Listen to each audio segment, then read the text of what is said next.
Hello to all the viewers. I'm extremely happy to present to you a very dear student of mine, Dr. Joshy Antony, who has secured a single digit rank in the recently concluded and declared INI SS DM Neurology entrance exam results. So, a common merit list of 4 and an AIMS merit list rank of 7, which is an outstanding achievement which gives him the opportunity to take any central institute of his choice for his training for DM neurology.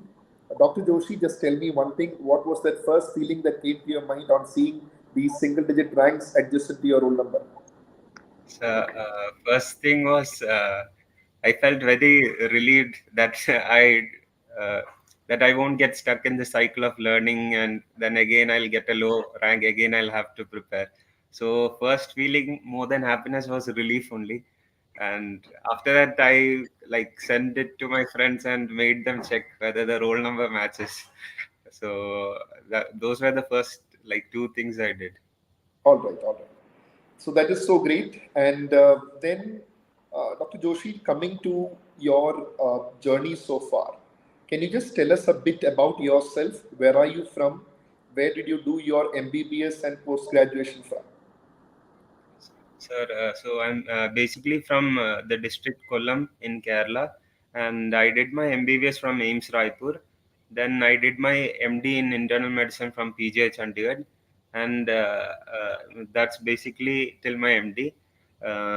So I had interest in neurology since a long time. Like even in even during school, I had some interest towards neurosciences. Okay. So. Uh, so this was like I love internal medicine very much, but still this is something like a passion to me. Okay. So that is great. And Joshi, before I ask you more about your preparation, just tell me, was it difficult on having persisted to your dream? Because I know that you had given the exam last time, and I know that this is not an easy exam. There is a good degree of competition. So was persistence, the key to your success? Yes, so definitely it's very hard to like keep writing one exam and not getting through. So except the like I passed out in July 2022, my MD. So after that, except the first exam which we were eligible for, I gave the INI. So all the INI still now. I didn't give NEET. One thing was that I did not prepare for medicine that time. Like since there were more questions here in neurology in the INI. I used to give INIs only. And last time I broke my humerus into two, so I did not give NEET SS for that time also. So uh, last time when I wrote the exam, the rank was like 30, 33, something like that. So I knew that it was a borderline rank. If I put in some more effort, I can get it. And I also knew that I had made the mistake of not learning medicine part also. So I always feel that if you don't learn medicine, your marks would be that borderline rank. So this time I corrected that mistake and try to put in a little more time to learning medicine, because I thought if I didn't get this, I'll have to write NEET. So anyways, I'll be learning medicine. So I prepared from that aspect also this time. Now, coming to your journey with DocTutorials. So, when did you start preparing with DocTutorials? So actually, I had doc tutorials from last this session and last session also since about a year.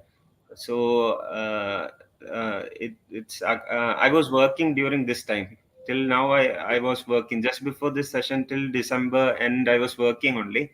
So then I thought I'll have to take leave from work also to like anyway I'm giving this exam and I'll have to somehow get through this.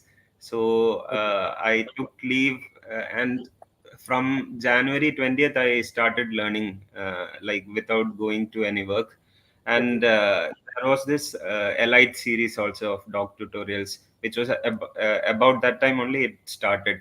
So it gave me a sort of timetable to learn what topics there are. It was done in 3 sessions, and after each session, there was a grand test kind of thing.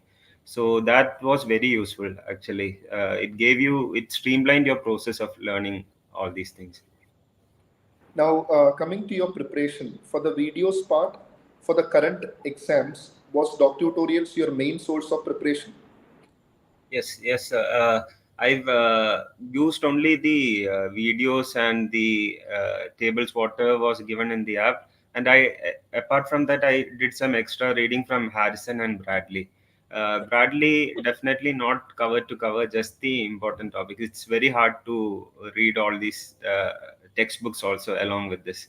Harrison, I've read almost, not completely, but still most of the topics I had covered from that.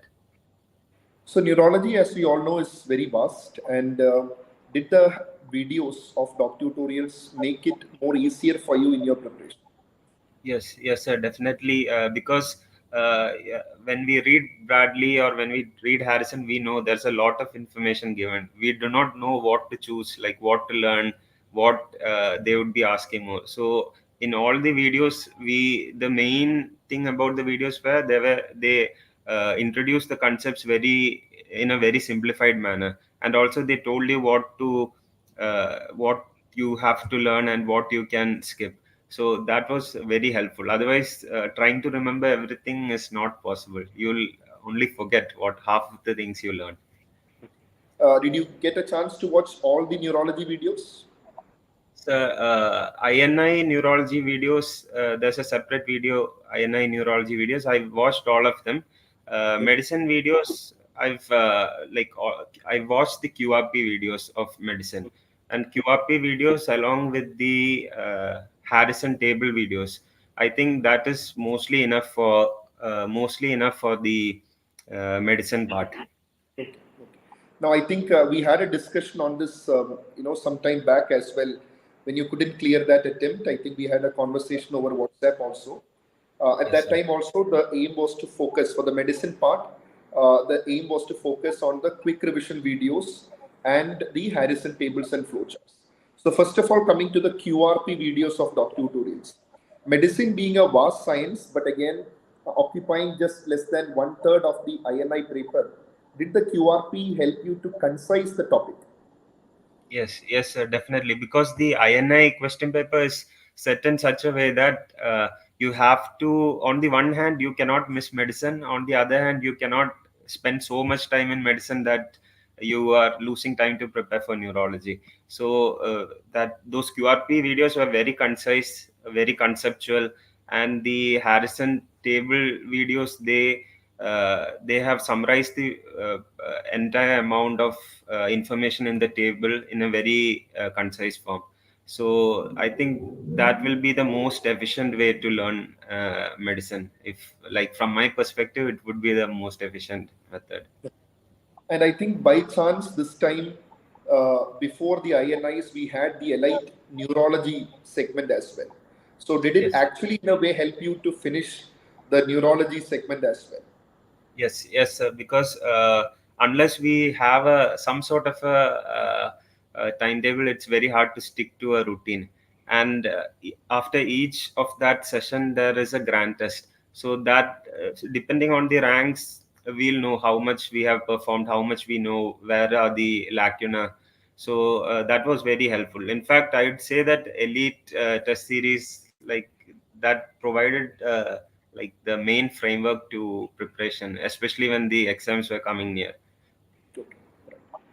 So that's it about the videos that you have said, which you have covered. So basically, for the neurology videos, you were sticking to INI neurology videos, and for the medicine part, the quick revision videos and the Harrison tables and discussion videos. Now we know that for MCQ practice, it is very imperative to practice questions from the Q bank.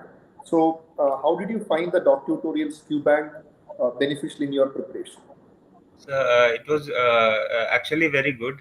I my plan was to solve the Harrison. There are two question bank sets. One is Harrison based, and the other is super specialty based.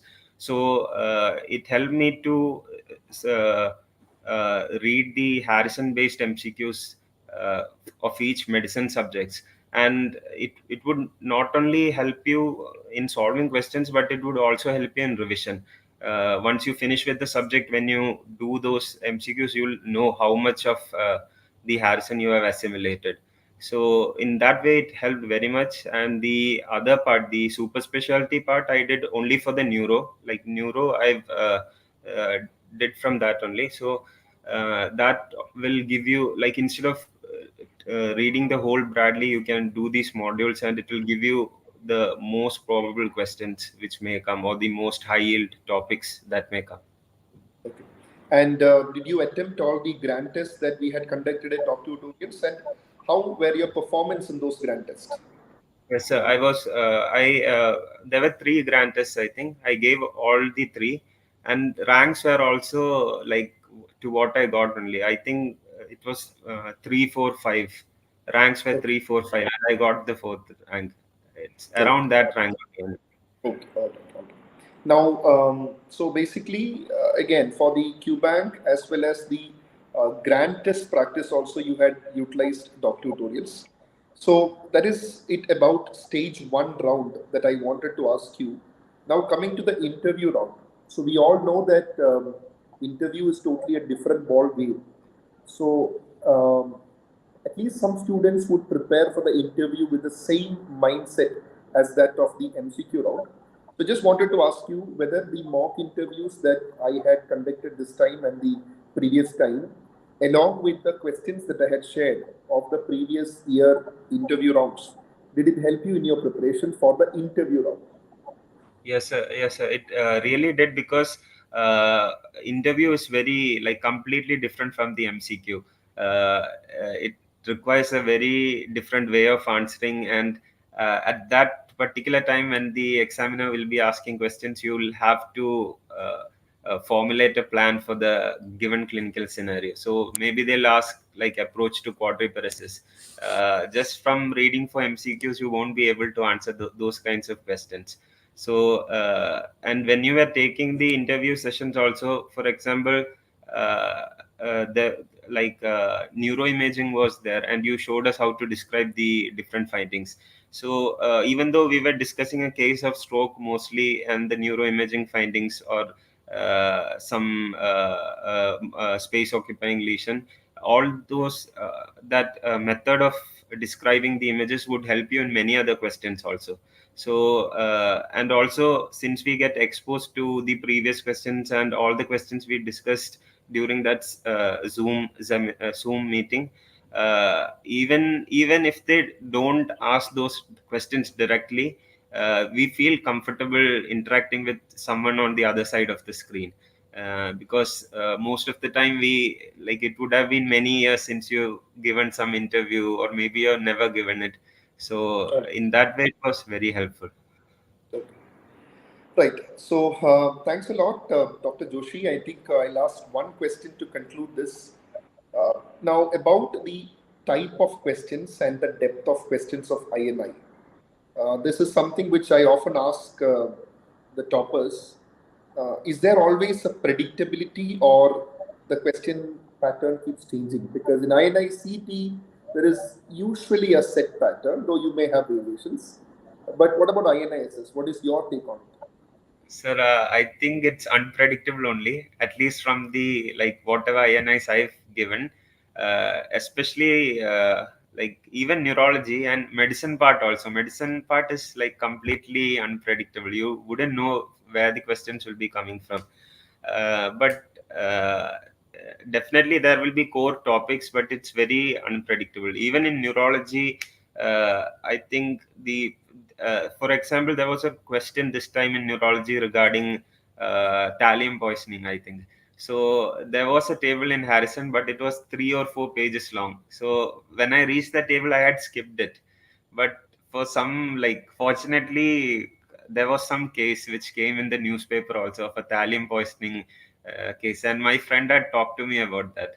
So I remember that, and I was able to get it correct just because of that. So it can come from anywhere. And last three sessions are also, it's like entirely different questions. It's hard to predict. No set, but I can't say there's a set pattern, but definitely core topics would be there. Important topics would be there. I think very useful insights for the future INI aspirants as well. And once again, hearty congratulations, Dr. Joshi, because it's not very often that you get to rejoice a rank of this sort in a national exam. Is this your first single digit rank, or are you already used to such ranks? First only, first Okay. single digit. All right, all right. So that's great. Hearty congratulations and all the best for the future. Okay. All Thank you, right. sir.